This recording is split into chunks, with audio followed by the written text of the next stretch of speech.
Touchdown, UCLA! With USC great and NFL stud, Frostee Rucker. The Trojans back in front. And LAFB founder Ryan Dyrud on the Believe Podcast Network and LAFBnetwork.com. This is your destination for Los Angeles football. Los Angeles. Good morning, good afternoon, good evening, wherever you are. Welcome to the LA Football Podcast here on the Believe Podcast Network, always on the LA Football Network, LAFBnetwork.com, your destination for all your favorite Los Angeles football teams. Training camp, 4 days away. Rams and Chargers report 4 days away. Pac-12 football, USC, UCLA, mere weeks away from practicing, I guess. More like a month or two from games. But football is finally almost back. Normalcy is, it was kind of back and now it's kind of gone again, but, hopefully we'll get back before the season starts. It's a weird age we're in. Hopefully things will still, I'm optimistic we'll still be full stadiums once the season starts. I don't want to doom and gloom and think we're not, even though things are getting a little crazy again. Anyway, we're talking football. Great show for you today, Rams fans. I talked last week. Moving forward, every show of the LA Football Podcast will cover the Rams, the Chargers, the Trojans, and Bruins. My goal of the show always has been to cover all four teams on every single episode, so you get a little bit of everything. It's not just, a one-team heavy show, but today is going to be a Rams heavy show just based on my guest. But starting next week, when training camp starts, don't worry. We'll have it all there for everyone. A little bit of everything for a little bit of everyone. But today, Dene Vespe of the Rams Brothers podcast jumps on with me. Talk a little Cam Akers news, unfortunately. Talk the new uniform release. Talk some training camp expectations. Welcome them to the network officially. Those that don't know, Rams Brothers podcast is on the LA Football Network now. Part of our team, part of our family. Super excited to have them. So, fun conversation, talking a little Rams.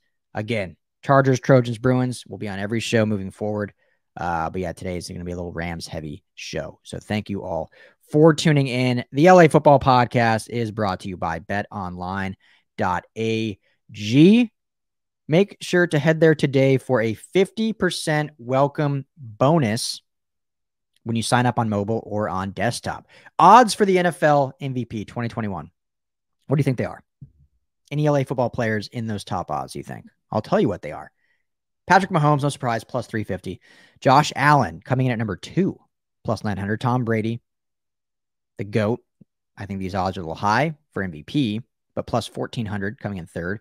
Matthew Stafford, our Los Angeles Rams quarterback, tied for third at plus 1,400.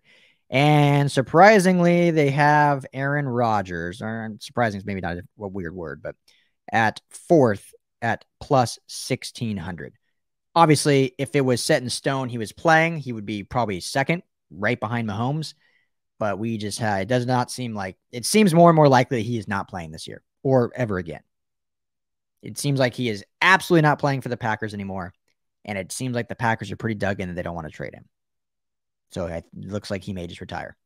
I mean, I would think the Packers, seeing how much they could get for him, would eventually trade him as opposed to just letting him retire and getting nothing for it, considering they can trade a guy that's not going to play for them anyway and still get multiple first-round picks in return. We'll see. At this point, it seems pretty stagnant, if you will. But anyway, head to betonline.ag. That's one of their prop bets there, picking the MVP. I'm putting my money on Matthew Stafford. Why not? Plus 1,400. Throw $100 down.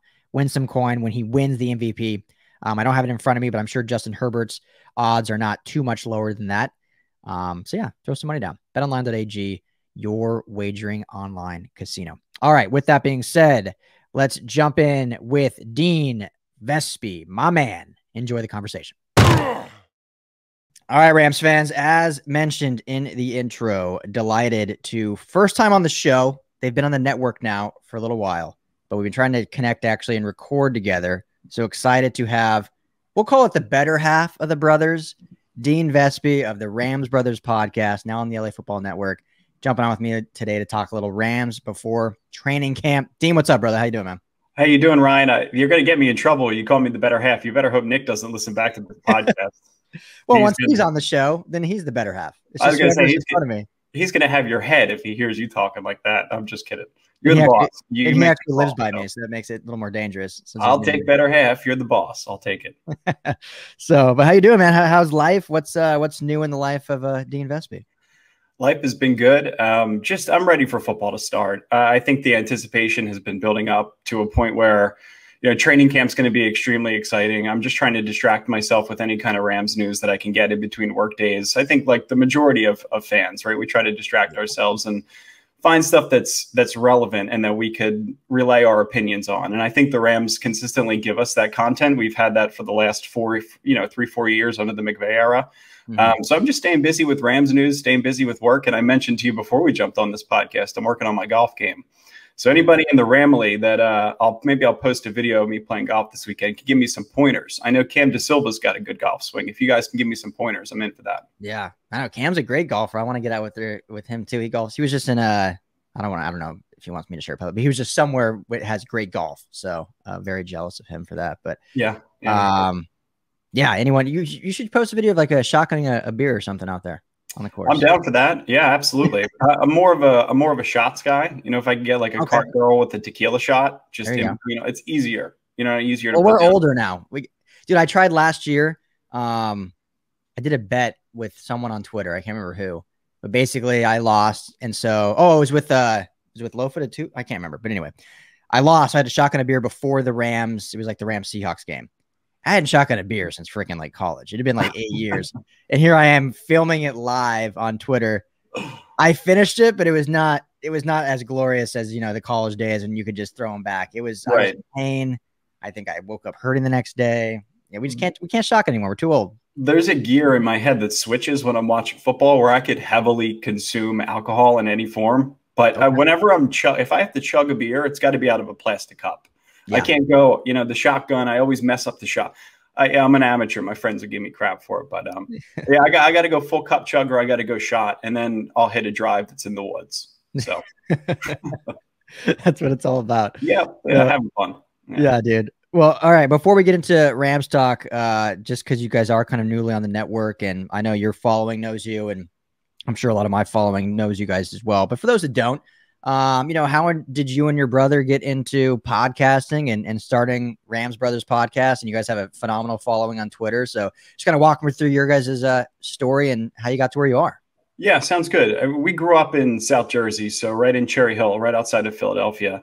And we grew up with a family of Eagles fans, right? We had a lot of friends and family that were diehard Eagles fans. And the Eagles were really good at the time. But my dad always was a massive Rams fan through all of the Eagles ups and downs. And just there was a need to be different in that time period. I think there were a lot of Cowboys fans. There were a lot of Niners fans, right? Whoever was good back in the mid-'80s to early 90s era. A lot of people just glommed onto because the Eagles weren't very good at that time. So he kind of carried that out throughout his whole legacy. And then it just became a part of our identity. We felt like there was a need to kind of push back on Eagles fans, whether they were Cowboys fans or Giants fans or Redskins fans or now the Washington football team. There was a need to push back on that arrogance and that extreme passion. And we wanted to show that we also had that for the Rams as well. So we carried that throughout our whole lives, all throughout high school, throughout college, and it just became a part of our personalities and our identity. So when we finally got to the time where things started to kind of turn around and we were kind of being introduced into podcasting, there was actually somebody that reached out to me on Twitter and was like, would you be interested in just jumping on a podcast for 5 minutes throughout this app that was just introduced? And I was like, yeah, I'll give it a shot. I got a taste of it. And then after that, I called my brother. I was like, that was so much fun. Maybe we should just try and talk about the Rams and try to start our own podcast. So I was commuting back and forth from New York City to the time for work. So I would jump on my laptop. I had a MacBook at the time. I would jump on my laptop on the way home and start designing what we wanted the cover to be, what we wanted our logo to be, and just some ideas for the podcast. And we just kind of started it off. We wanted it to be fun and friendly. And we tried to figure out a way to just kind of introduce ourselves to Rams fans because we were on the East Coast. Yeah. And I think at this point, if that was our initial goal, I think we've done a really good job of doing that. But now at this point, we're trying to, we want to join wanted to join the network. We wanted to be a part of the LA Football Network, and just extend the brand, right? I think there's some cool opportunities out there. Now we're on video, we're on YouTube. We're going to introduce some merchandise here coming up. So it's been a wild ride, but I mean, it's all about the Rams. So we've just tried to carry that passion throughout the whole journey, and it's been a hell of a ride. And the team has kept our spirits up throughout that whole process. So yeah, that's awesome, man. Yeah, love to hear it. It's such a fun outlet, just to, even if you don't have listeners, just to be able to talk with people, guests or whoever you have on, and you know, you dive deeper into the team, and it almost makes you more knowledgeable. But you guys have obviously done a phenomenal job in, you know, building your brand, and that's why I wanted to bring you on. Cause like, all right, these guys know what they're doing. Obviously they have a great following and they're passionate. And so let's work together and make this thing great. So extremely excited to have you and Nick both with us. And the Rams, man, they've been definitely. So did you guys start the pod when they were back in LA, or were they still in St. Louis when you started? They were in LA. So we started it back in 2017, really when the whole era kind of kicked itself off with McVay. But we were St. Louis fans throughout that whole process too. We were actually excited for them to move to Los Angeles. We never truly felt how it felt for St. Louis fans to lose a franchise. We just felt like it was a better opportunity for the team to move, to grab additional fans, to attract free agents, just more opportunity in Los Angeles. So, and selfishly, we also felt like, okay, here comes a new stadium. We're going to potentially get new uniforms, and it's going to be fun. You know, you want to be along for that ride. So, yeah, we stayed with them throughout St. Louis and Los Angeles. And, you know, we tried to, at one point in the beginning of the podcast, we tried to bring those fans together, but there's so much animosity, right? We felt like maybe it's time to step away. That's not our job, and let people be. So, yeah, I think it's getting better, but it's still, it's funny because obviously at the network, we cover all LA football. So on my show, I cover the Rams and the Chargers. And so both teams have that like just dichotomy of like hatred, either the new fan base in LA and the old fan base either in San Diego or St. Louis. So yeah. So, well, you know, I've just been covering the teams in their LA. I'm not, you know, don't hate on me. Right. Well, and the one thing that I think can eventually unite everybody is winning, right? I think everybody wants to be a part of a winning team. But, you know, just the back and forths, like, I think the good thing is we could all kind of join forces and root against San Francisco and Seattle and Arizona, right? Those are all division rivalries, right? Fans, I don't want fans to be rooting against fans, because the whole look of Rams fans, right? The whole image that they created was that there wasn't really a solid fan base in the transition from St. Louis to Los Angeles. So to build that brand back up, there was some kind of intention behind the scenes for us to just try to unite some people. But like I said, winning is going to be the way that everybody joins forces. So yeah, and that narrative needs to be put to bed, because there is a great fan base here. And, yeah, oh, absolutely. And across the country. I mean, obviously, you guys being in the East Coast, and now I know Nick's out here now. But last thing about your guys' journey, correct me, who is the one that's the big Goff stan? Is it you or Nick? Oh, it's Nick.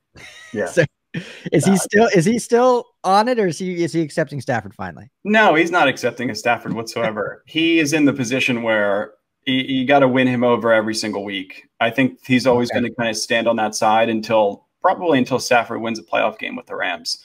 Okay. And I understand it, right? I think there's a reason to be pessimistic. And I think some of the social media stuff that the Rams have put out recently, where you're uniting Stafford and Kurt Warner and Donald and I'm trying to think who that player was. Yeah, Jack Youngblood, I think. Yeah. Some of those things stir controversy. And I think when you automatically unite Stafford in that category with the Kurt Warner, you're going to piss off somebody like Nick.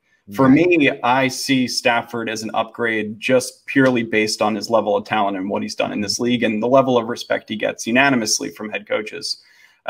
You feel like that offense as a whole is going to start to immediately click. But I was tired of Goff. I was tired of what I saw from him last year, just the timeliness of his turnovers, not necessarily the turnover rate that he put up, and just some of his decision-making late in games. And, I think they did have to shrink the offense a little bit in order to accommodate for some of Goff's inabilities, right? And that all remains to be seen, how they're going to open up the offense once training camp starts and once Stafford's really built into that offense. But, yeah, he's really just against the whole idea of Matt Stafford right now, Matthew Stafford, where I'm on the completely other side. So it makes for some good conversation. That's great. I listened to your last show. I love it. Yeah, we talked, and Frostee Rucker, my co-host during the season, we talked a lot all season. We were not Goff haters by any means, but I just felt for the last, even since the Super Bowl year, the 2018 year, if the game ever got off script or the defense really knew the shots that Sean McVay was calling. I never had confidence that Goff could climb them out of that. Like if they got behind early or late in the game, I never had confidence he'd bring him back. If the game got off script, I never had confidence he could turn it around. Whereas Stafford, say what you want about him, say what you want, no playoff wins, whatever. Some up and down, always good statistically, but some up and down play. But I think everyone has to agree, and obviously Nick's not here to defend himself, but it has to agree that he does give you a level of like, okay, there's that other gear that he can turn on at some point that makes you feel a little bit more confident. Whereas Goff did some really good things, obviously around the Super Bowl, but he just didn't have that gear, I felt like. And I think that's what Sean McVay wanted and what most Rams fans wanted, and why I think there's so much excitement right now. Yeah, I think you and I could both agree on that. But I think if Nick were here, he would say, go back and watch the NFC Championship game in 2018 and watch how Goff willed that team back and took them to the Super Bowl. So I think there's some valid points to be made with the progression that Goff made throughout 2017 and 2018, and some of the assets that he had around him, right? Todd Gurley and Brandon Cooks in their prime. And you eliminate those two characters in the next act, there's going to be, different performance from that guy. And unfortunately, Goff was just in that position where you had a line that was kind of makeshift, right? They brought in Austin Corbett late, had some injuries on that line. So I think it was more difficult for him to operate within that offense. And obviously, Sean McVay had gotten to the point where his offense was trickling throughout the rest of the league, and it's a copycat league. So people picked up on what he was putting down, specifically with 11 personnel, right? The Matt LaFleur's and the Kyle Shanahans of the world. Everybody knew what was coming with him. So I think then you throw Goff in the mix, right? Somebody that gets disoriented when everything's not going perfectly. And it's a recipe for disaster. So I'm ready to see a player that if we're in a position where we're down 17 points, we're down 21 points in the third quarter, I don't have any doubt that he can willingly bring us out of the depths of hell and win that game. And I know that Matt Stafford's that guy, even if that's in a playoff game. So, yeah, it's a fun conversation. Because then I immediately think, too, right when you said that, and we're on the exact same page, but I think of the Buffalo game in like week 3 when they're down big and they do come back. And, Goff played pretty well, but obviously there was some defensive adjustments, too. So it's a team game. Goff, I think, hats off to him. I think he obviously will go down, even in a short career, as one of the best Rams quarterbacks. I think he's like second on the list in all-time touchdowns or something. For sure. I think he passed, maybe, I can't remember who he passed, but he passed. Yeah, I think he's 4th or 5th in passing. Yeah. Right now. So he'll still go down as one of the great ones in Rams franchise. I honestly think he'll be successful in Detroit. I think with Anthony Lynn, that's a much better offense catered to his abilities. But yeah, I just think there's excitement here for a reason. And I think Stafford's going to be a good move. And it was just a time for just an adjustment, a change. And I think, too, when it came out that Kyle Shanahan was vying to get him, it just made it that much sweeter. Like, okay, if the Niners wanted him that bad and he was that disappointed, then it just makes it that much sweeter. I think, to hear his level of disappointment on that podcast was super exciting. But yeah, no, I think that Goff was a guy that could get you out of some situations, right? I think that he was a good player at certain times, but when I saw the Detroit number, the win-loss total on DraftKings at 5, I'm concerned about the longevity of that team. And obviously, you got a new head coach in there that, for the life of me, that's not the kind of guy that I would want to play with, right? I would be much more willing to play for somebody like Sean McVay or Kyle Shanahan, somebody younger, a little bit more wise, and isn't willing to bite off people's kneecaps. Like it feels like he's in a completely different era, right? And he's going to lead this Detroit Lions team to a 14-win season or a 13-win season behind Goff.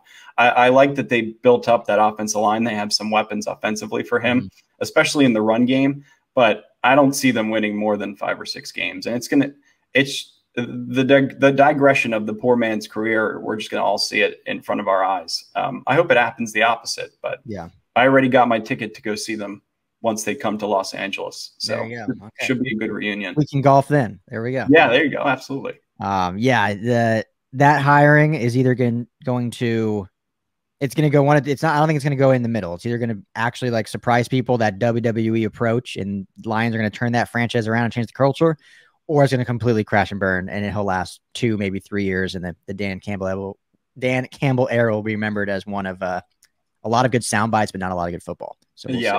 I'll take the under on 2 years on that project. There you go. Maybe Anthony Lynn ends up taking over as head coach again. Who knows? Speaking of Kyle Shanahan, quickly, before we get into more Rams specifically, who do you view? Because I always find this I'm always interested by fans. Who do you view as the biggest rival for the Rams? The Niners or the Seahawks or other? But I assume it's one of those two. Definitely. Well, I think in the Jeff Fisher era, it was much more Seattle, right? Where that was like their Super Bowl if they were able to beat Seattle twice a year.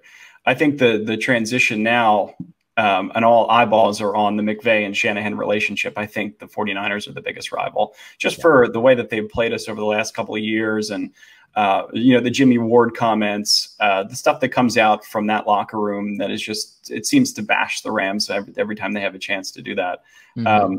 But I think that the way that relationship works between Shanahan and McVay, right? We talked about this a lot on our last podcast.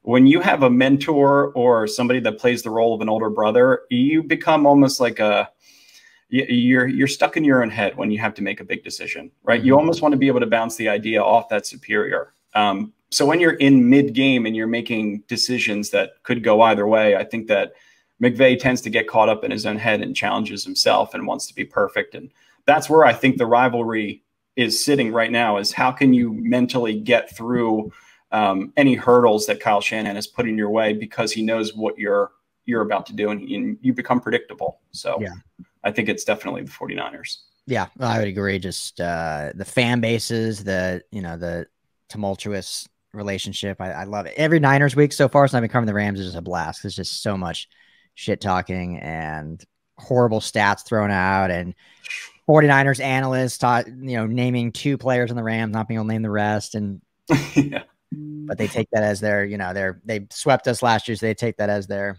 I don't know. We'll leave it.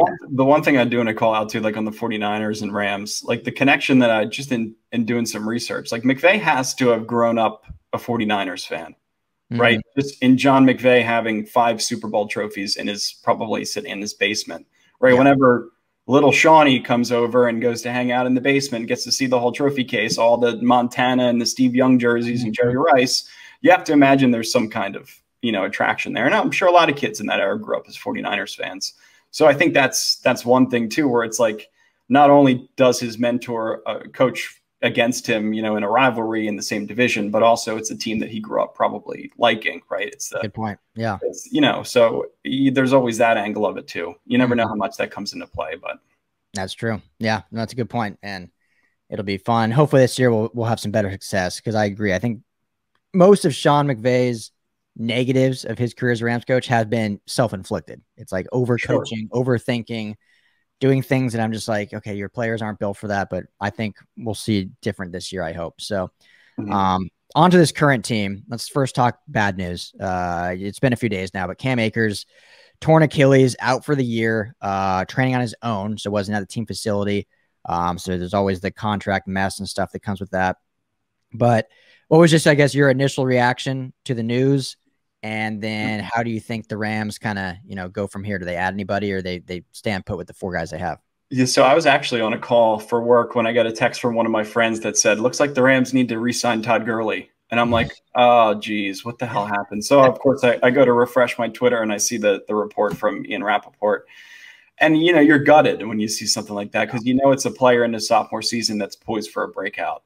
Somebody that was going to go early in fantasy football drafts, somebody that was just a part of the rebrand with the new jersey. It's devastating. You feel bad for the kid. But I think in terms of my initial reaction, I was just really, you're upset. And you don't necessarily feel like Darrell Henderson's going to be able to carry the same load that Cam Akers showed the ability to carry last year. And then you look at some of the other options that are on the depth chart right now, Jake Funk and Xavier Jones and Raymond Calais. All 3 of those guys have they ever had a professional carry in the NFL? Like, I'm not willing to give that guy the ball on 3rd down in the 4th quarter. Like, I'm not willing to give him the ball on 1st or 2nd down in the 4th quarter. If these guys have no experience, I don't care what they say about them in training camp. Until you get into a real life game, a lot of shit happens. So I have no trust in that position group right now. I really do like Darrell Henderson. He showed, I guess, a little bit of an improvement from year to year in terms of pass protection, but obviously he's a diverse runner and can get into the 2nd level. I like what he has from that ability, but I would like to see a veteran come in, somebody that knows how to pass protect, somebody that can catch the ball out of the backfield. I don't know if that's Adrian Peterson or Duke Johnson or Le'Veon Bell. I don't think I want any three of those guys, but they're telling us right now that they're going to move forward with the group that they have, which always seems to be their response when a player goes down until something else happens. So I want to kind of just wait and see what they decide to do. But I think they would be crazy not to try and add a body in that group, somebody that's a veteran, somebody that can help pass protect. I know that was a big focus with Cam Akers. It's always a big focus with young running backs. So somebody that could just come in and be a leader. Yeah. Yeah. And, you know, they still have the cap issue. That didn't just magically go away with him getting injured. So they can't bring in, you know, an expensive guy. But at this point in the season, any guy is just going to take a team at this point. So I think they definitely bring in a body at camp. Me personally, I don't think it'll be a big name guy, but a recognizable name. I don't think it'll be a Le'Veon Bell. Definitely don't think it'll be Todd Gurley. I think that relationship has played its course. I could see, you mentioned Duke Johnson. I could see that. And some other pass catcher or just a guy that can come in and, you know, pass block, like you said. My biggest concern is we've been saying this whole time, you know, Matthew Stafford, his whole career has had like, what, 3 100-yard rushers, and finally he's going to come to the Rams. He's going to have a great rushing game and blah, blah. And before they even get to play a snap together outside of mini camp and no pads, you know, he loses his starting running back. Right. So that's obviously, you know, unfortunate and concerning. Where my optimism comes out, and this is so, okay, let me just say this because we haven't talked a ton about running backs, I guess, but my belief, and this is just me, this is my opinion, I could be dead wrong on this, but I believe there's like 2 or 3 elite running backs in the game that are like kind of irreplaceable. I think Christian McCaffrey, Saquon Barkley, and then maybe, you know, a couple other we could sprinkle in there. Outside of those 3, and this is no disrespect, but, you know, this is what we do. We talk football. Most running backs, in my opinion, can just kind of be plug and play. I know people hate that term. You might be one of them too that hates that term, but we've just seen it so many times, especially in a McVay, Shanahan, whatever you want to call it, offensive system. Plug a guy in that doesn't fumble, that knows his assignment, and doesn't necessarily have to be a big name guy. So sucks for Cam, sucks for just the person, you know, the human aspect of it, guy working his tail off to try to now be an NFL star. But I think with the group they have, and I'm not saying Darrell Henderson is going to be a 250, 300 carry back, because I just don't think that's what his role is. But the rotation they can have, I think they'll still have success in the running game. And I don't think it's going to, like, all of a sudden, you know, hurt their offensive prowess going into the season. It's just a little hiccup that I think they'll get past and figure out. But hey, I'm fine with running back by committee. You just have to figure out who that committee is, right? I think one of those guys have to be able to step up. I don't know what you're going to get in preseason from somebody like Jake Funk. You know, I think he could be. I want him to be able to be a player that can get into the second level, but with those lingering knee injuries, and maybe you're able to use him in the red zone. But I don't see any of those 3 guys being players that step up in that committee, right? I think it's going to be a backfield that's completely led by Darrell Henderson. I just want them to have that ability to be able to rotate in guys into that committee if they have that ability. I'm just concerned, and I've been concerned about this position group before Cam Akers got hurt. So I'm sure you could tell how concerned I am now. Well, and like you said, it's the hard thing is the 3 guys they have after have yet to have a carry. So they couldn't have been solid. I know there's a lot of hype around Xavier Jones, who had a phenomenal career at SMU, but you have to see it. We haven't seen it. I know. And selfishly, I feel like I don't have the time to wait and see how these players turn out, right? Like, I don't have the time to get 3 fumbles out of the way in the first 12 games of the season from Xavier Jones, right? I don't have the stomach for it. I want these players to come in ready to go and have this offense high powered as soon as the season starts, right? I want this to be a 13-14 win team.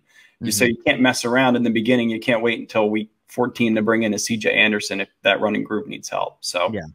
And I think too, what the Rams can bank on is I'm trying to think off the top of my head, but there are for sure some running back rich teams that are not going to carry 5 running backs. There's going to be cuts that happen in camp. That's true. Now the Rams can kind of reap the benefits and, you know, just swoop in and get someone cheap, a young guy. I know there's been some links of Royce Freeman from the Broncos who, you know, if he was released, I don't think the Rams should trade for him, but if he was released, I think he'd be a good fit. He's a solid back that there's just not room in Denver really for him unless he's going to be a 3 or 4 guy. So the Chargers have some solid depth at running back, and they're not going to probably, I wouldn't think they keep all 4. So there may be a guy there. So I think the Rams will probably carry the guys they have and then maybe wait for one of those cuts in the initial wave to add on. That sounds like the most likely option for sure. But I agree with you too. You don't want to wait till week 7, 8, 9 to have it figured out. Like, you need to get this thing rolling right after. That's the thing. I want it to be ready to go. And if they're going to take time to figure it out, it's going to piss me off. So. And especially the Rams, who don't play starters in preseason. So exactly. So you're going to have no idea what to expect in week one. But and I'm actually going to be I'm going to be in the air during the week, the first game of the season. I'm going to be on my way to our honeymoon with my fiance. So I'm not even going to know unless I get some kind of Wi-Fi. I'm up in the air and I can watch the game. But I can't imagine how anxious I'm going to be in the middle of that flight. Just expectations sky high and be ready to go, and it's not going to be there yet. So what airline are you flying? I don't even know. I'd have to look. You're like most of those international ones, you should be able to get Wi-Fi. So I hope you're right. I flew to like Iceland, and then I flew back from Paris. And our flight to Iceland, it was now they're not even around. That shows you what kind of cheap airline. It's called WOW Airlines, and they're now defunct. They had no Wi-Fi, but on the way back, we flew Norwegian, and they had Wi-Fi. So hopefully you'll get lucky, and you can watch that. The Rams against the Bears in week 1. I can't believe that's the #1 thing on my head, but yeah, babe, love you, but I got to get Wi-Fi. The Rams game's on. No, she gets it. She wants to watch too. It's all good. That's why you're Mariner, right? Yeah, exactly. You picked a winner. I certainly did. Yeah, so we'll see how the running back plays out. I think they'll be okay, but I agree with you. The questions need to be answered early on and not wait till later on in the season. So let's move on to JerseyGate, the topic that has Rams fans. Well, I guess now we're good, but I've never been a big jersey guy personally, but it seems like, at least on Twitter, like jerseys consume Rams Twitter, the new jersey releases. And I know you guys have talked about it in your show before.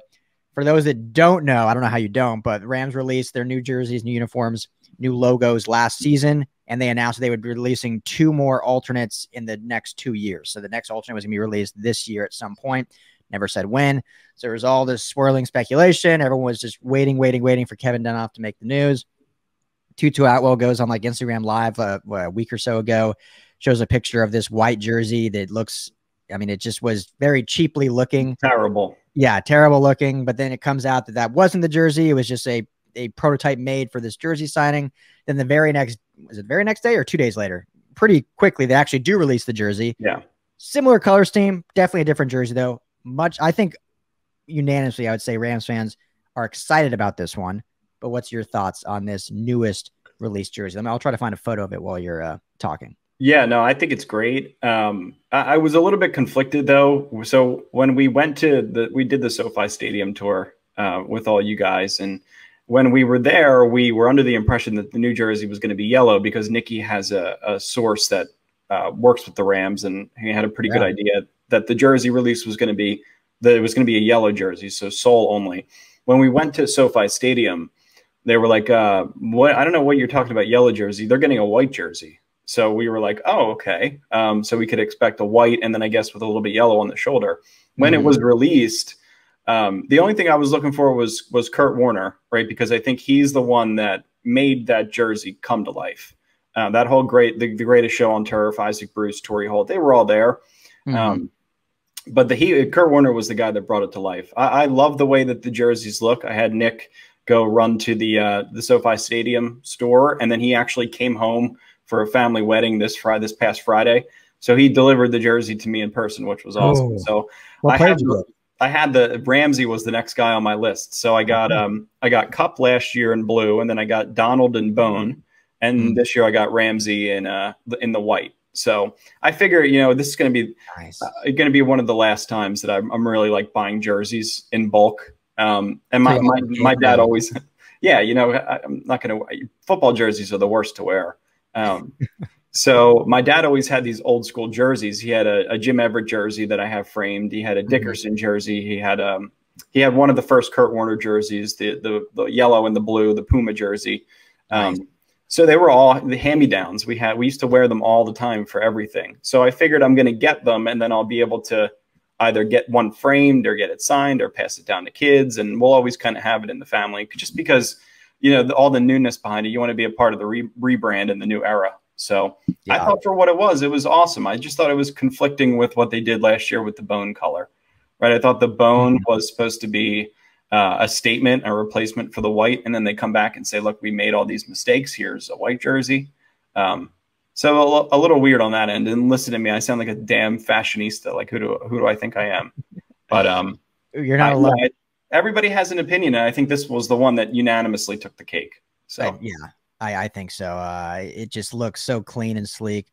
I'm one of the, I mean, one of the few. I think there's a good majority, but I really like the bone jerseys. I think they are different. I think they're cool because they are different. I think that's LA. LA is supposed to be different, and I know people hate the gradient numbers too, and I keep telling people I almost guarantee 3 to 4 years from now, a lot of jerseys around the league are going to be gradient because it's just something that I remember when the league went away from stitching and a few teams started doing the like print on. Everyone hated them, and now every jersey is print on. It's just like one of those things. A team starts a trend. So I like the bone, but after seeing these, and again, I don't really care. I think they all look good, but these should really be the away jerseys, and the bone should be like their alternate. I mean, it makes more sense in that because these are just, and the way that they're going, like, threaded in greatness and reliving the glory days. Like, well, you can't only wear this. Are they going to wear what, 3 games this year or 2? 3. 3. They're getting 3 games out of it, so that's not bad. Yeah, Titans, Bears, and shit, I can't remember the third one. Yeah, I can't off the top of my head either. Yeah, so they'll have the home opener. They'll wear this against the Bears. But yeah, I think either way, I think they look good. It was just funny how, just like last year with the hat that leaked out, and all of a sudden Tutu Atwell posting. And what's with Tutu posting things? Posting the playbook, a jersey. Like some PR guy is like, hey man, you need to on certain things maybe not be posting right now. I don't know, but that's early signs of a bonehead. Which is what I'm concerned about. Hopefully he doesn't do that when he's returning punts. Can't be any worse of a special teams unit than we were last year. Yeah, and Simba Webster released and signs with the Niners, ironically enough. So now we really don't know who's going to be the return guy. Unless you think it's 2-2, I'll put you on the spot. They could actually have Simba. That's fine. We can go head to head against Simba. Maybe we'll cause a couple turnovers. There you go. But I think it was just what they've done so far with the whole rebrand has just been weird. But it's unique. It's also something that teams don't go through very often, and you have people that are in control that aren't necessarily responsible for the makeover of a jersey. I know they hired Nike, but they tried to get everybody's feedback within that staff. But I don't know, between the gradient in the beginning, which, I mean, the Falcons jerseys that have gradient in them is probably the worst thing I've ever seen in my entire life. But the gradient that they worked into the jersey, I wasn't that big of a fan of, and I'm not that big of a fan of the number font. But it's the rebrand, and it's here. So I just feel like it's time to go. Yeah, exactly.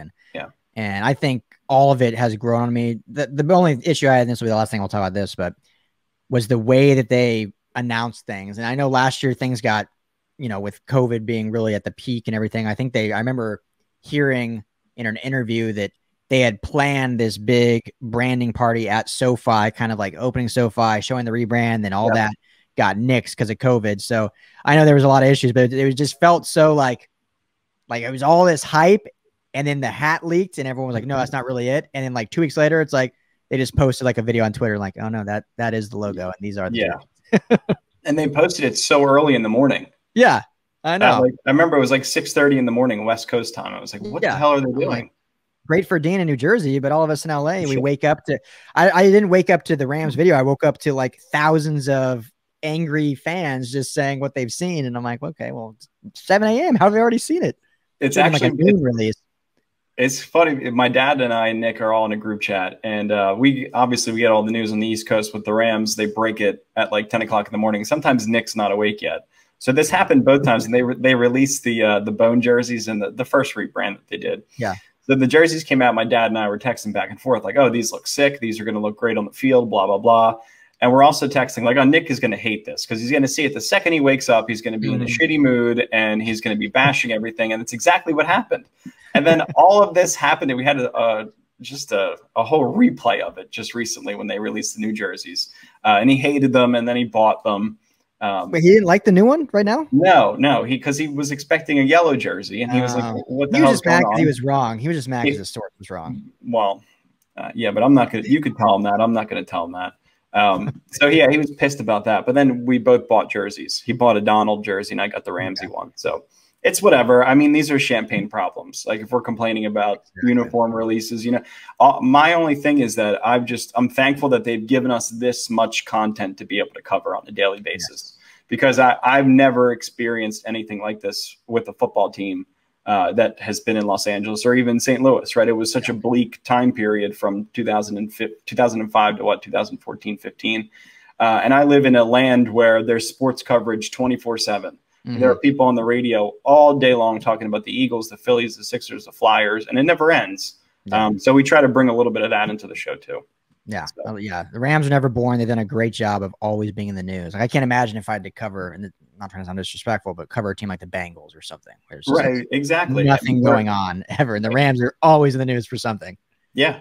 Yeah. I mean, and we should be thankful for that, because eventually this era is going to come and go. So yeah, might as well live in the moment. So, okay. Last thing about the jerseys, because I'm going to get a custom made one that I want to frame to have like LAFB Network as the name. Nice. So which color should I get? Definitely the white. The new white one. Yeah. I agree. Yeah. Yeah. I mean, I think the bone is cool. I have as our housewarming gift, my brother-in-law got me a bone jersey that says Rams Bros and the number is 2. And I got it framed, and I love it. And then a month later, they come out with these new jerseys, which I actually like better. But still, I mean, the bone jersey looks great in a frame if you're trying to get it hung up, and it's different, like you mentioned. So yeah. Okay. Well, maybe I'll because I'm gonna get one I want to wear and then one to frame. So I'll maybe wear the white one, because the white one, it'll keep you a little bit cooler in LA. Okay. Frame the bone. That SoFi though, dude, you're good. It's all temperature controlled in that beautiful stadium, as you saw when we were there. So sorry guys, quick break. I know you hate advertisements and you may be getting sick of this advertisement, but if you haven't purchased the Manscaped Lawnmower 4.0, you are truly missing out. The Olympics, major championships, concerts are all going on this summer, but you know what isn't? A wild and hairy bush. Tame the hair down below with the help of our friends at Manscaped, the leaders in below the waist grooming. Their 4th generation performance package includes the brand new, yes, brand new, I own it, one of the first to own it, Lawnmower 4.0. If an athlete treats their body like royalty, why not treat your hair down below like Olympic gold? Fellas, do right by your balls and join the 2 million men worldwide who trust Manscaped by going to manscaped.com today with my code LAFB20. You're going to get 20% off and free worldwide shipping with the code LAFB20 at manscaped.com. Once again, that's 20% off, free shipping with the code LAFB20 at manscaped.com. Achieve pubic glory this year with Manscaped. Back to my conversation with Dean. All right, bro. Last thing we'll talk about. I've kept you way longer. I told you like 15 minutes. I don't care. So, you know, I'm good. It's your first time on the show, but it's a pretty standard thing here. Any guests? I'm like, okay, I'll just keep you on for a few, and then we just go for like an hour. So it's all good. Training camp. We are, what is today? We are like 4 days away from training camp starting. Finally. Rams are one of the few teams that, other than running backs, we talked about, but things are pretty set. I mean, obviously quarterback, we know the receiver room is pretty set.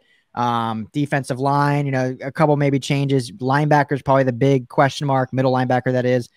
Edge number 2 is probably a big question mark. You know, the secondary is probably pretty set. So, I mean, for the most part, I know there are a lot of teams like the Chargers, for instance, have a lot of like competitions that we're excited to watch. The Rams, for the most part, we kind of know what to expect. That being said, what are some things maybe you're looking forward to, whether it is that inside linebacker competition or whether it is the running back? So what are some position groups or players specifically that you're really looking for in this training camp to show out or answer some questions?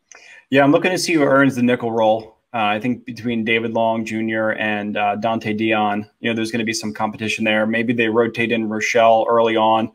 You know, Jalen Ramsey's going to work in there depending on who is in that personnel grouping or who's playing that position, right? So I'm interested to see who wins out that role and is the primary starter there. Also, I mean, the middle linebacker position, like who's going to come in and own that Mike linebacker position? Like I'm dying for somebody to just come in and own and control that defense. I haven't seen anything like it since Corey Littleton. And I know I wasn't as concerned when we lost Littleton, like just understanding where he came from as an undrafted player, a special teams guy that just worked his way up. Oh, he's a replaceable guy that we can get. And the likes of the middle linebackers we've seen throughout the last couple of years have just been, you know, not exciting whatsoever. If Ernest Jones can come in or Micah Kaiser can come in and those guys can go head to head and compete for that job, it'll be great for the entire position group. I think somebody needs to come in and earn that. I also think they're going to be rotating a lot of different personnel groupings, right? So heavy defensive back schemes. I think more man coverage under Raheem Morris. So you're going to want some diversity between the linebackers and between the defensive backs. So whoever can really kind of step in, own that role, and control, navigate, facilitate that defense is what I'm looking for.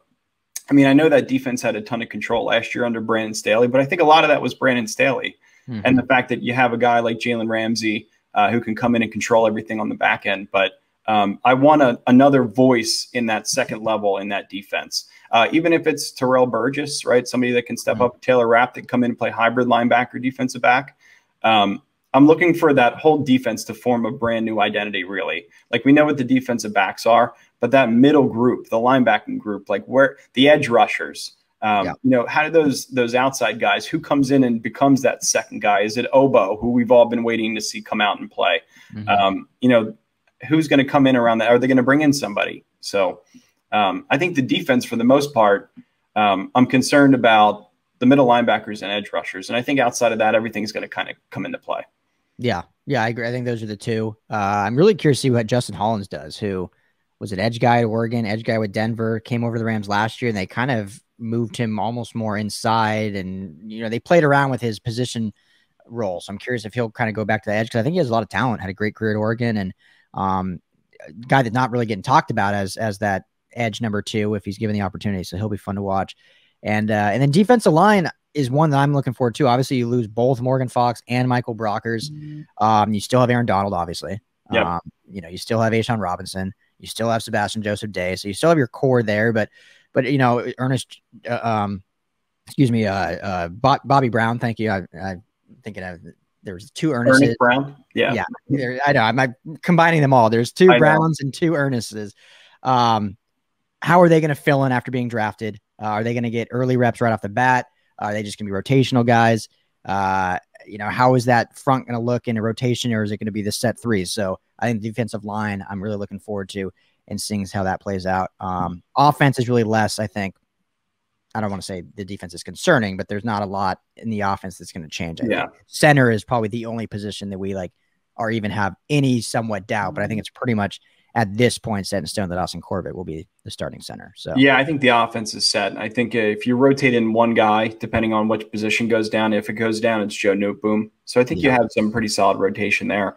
I think the one thing I'm just looking at the depth chart right now. The one thing that I'm specifically concerned about, right, that if they don't have, well, maybe I guess not concerned is the right word, but if they have depth at the edge rusher position, or they feel like they do at least, you know, it could be a good opportunity to be able to rotate in somebody like Aaron Donald or an Ashawn Robinson, can play a little bit 5 technique and come around the edge in certain personnel packages and groupings. Like, that could be something that we look at as well. If they feel like they're lacking in that group as a whole, I feel like that's something the Rams always do, right? They'll kind of pick and pull from other position groups and see if somebody can fit. So again, we've seen Donald rotate and line up on the outside. We've seen it from Ashawn in his career. So some other guys I think could step in and play a little bit end as well. Yeah, I agree. And I'm really excited to see Chris Garrett. I know he's not getting a lot of talk, being a 7th round pick out of a small school, but his production, man, I know it's D2 or D3 or whatever it was. But that production, if it translates, he could be a steal. And we could, even if he's just a 3rd down guy that comes in on certain packages, little NASCAR packages. Yeah, I loved Chris Garrett coming out. I think that was a really good move by them. I really like Ernest Brown and Bobby Brown as well. I think Bobby Brown's another guy that can really kind of come along on his defensive line and just kind of wait. And when his time comes, he'll be ready to go. Kind of like the Sebastian Joseph Day type player that just learns and gloms on and understands how to treat his body. And I think that's what we're going to see from him eventually. So yeah, I'm excited about this whole rookie class. I think the Robert Rochelle projection is a little bit crazy right now, in terms of JARS and the other metrics and the analytics that they're using to compare him to Jalen Ramsey. I think is setting the ceiling too high for the fan base, right? You're not going to get Jalen Ramsey, obviously, but I think he's a guy that can come in just based on his size and can make an impact. So yeah, I like how you said that. Yeah, temper expectations, and yeah, it's all over the place. Yeah, for sure. But I've said this before, so for those that have heard me say it, apologize, but talked to Coach Henderson after Bobby Brown, the selection at Texas A&M, and he was just stoked. Said like, yeah, this is a guy that I've heard some people saying like has Aaron Donald qualities. You never want to compare a guy to Aaron Donald, who's going to be the greatest defensive player to ever play the game. But the qualities, the tendencies, the size, the speed, he has those attributes. So that gets me fired up because here's a guy that, you know, I feel like hasn't got talked about a ton and could come in and really surprise people.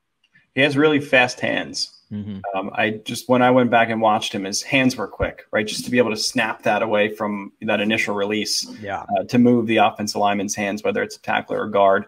And he gets good inside position. So I think he'll be a guy that can come along pretty quickly, that they'll be able to rotate and maybe could steal some snaps from like a Greg Gaines type player if he's coming along quick. So totally. So, all right, brother. Well, hey, Dene Vespe with the Rams Brothers podcast, jumping on with me. Appreciate you taking the time. Can't wait for the season and stoked for when you're out here for a couple games, and we'll hit the links. Appreciate you, boss. Enjoy your time tonight. You're going to be in Anaheim tonight for an event.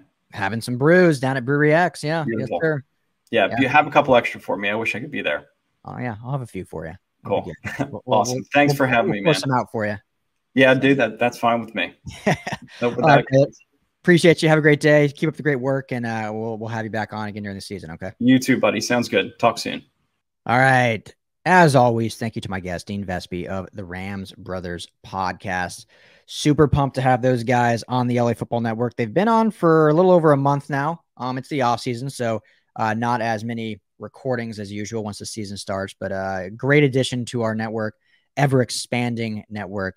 So it was great to get Dene on here and, talk Rams. So hopefully all you Rams fans enjoyed that. I've talked about, I think last week, how moving forward, every episode is going to cover all four teams. Really want to stress that. Like, this is the LA Football podcast. So I really want to hit the Rams, Chargers, Trojans, and Bruins every single episode, especially with training camp starting, with fall ball starting in college. We're definitely going to make that happen. So beginning next week, every episode, every team will be covered. So I just wanted to get this one in. Had this plan for a while with Dene. So, obviously Rams heavy show, but thank you all for tuning in to the LA Football podcast. It's going to be a fantastic season. We are so excited for not only for just the teams and how good the potential of all four of our teams are, but also just for what we have planned at the LA Football Network, all of our podcasts, all of our written articles. We have meet and greets, lining up. We have tailgates lining up. Our goal is to just be a place that provides phenomenal content and information for LA football fans, but also involved in the community and a place to have fun and escape and meet new people and just be a place to get together and talk football. I don't think media does that. It just doesn't. So that's our plan, to be the new age, the new wave of media, where you're still getting good content and information, but you're also building relationships. So stay with us, the LA Football Network. We appreciate it. Subscribe to this show, the LA Football Podcast, wherever you get your podcast. We are everywhere. Believe in LA Football, however you want to search it, you will find us. We are on YouTube on the LAFB Network channel. Subscribe to that, please. We're growing it slowly but surely. We're moving it up. So if you are watching, please hit that subscribe button, hit that bell for notifications. This show goes live every Tuesday and Friday.